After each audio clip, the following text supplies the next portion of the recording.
पेट पेरेंट्सचं एकच दुखणं असतं. उन्हाळा असू दे, हिवाळा असू दे किंवा असू दे पावसाळा, ह्यांना असं फिरवायला आणावंच लागतं.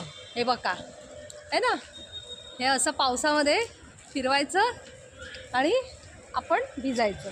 नाही, प्रत्येक पेट पेरेंट्स कदाचित ॲग्री करतील की हे असंच करावं लागतं.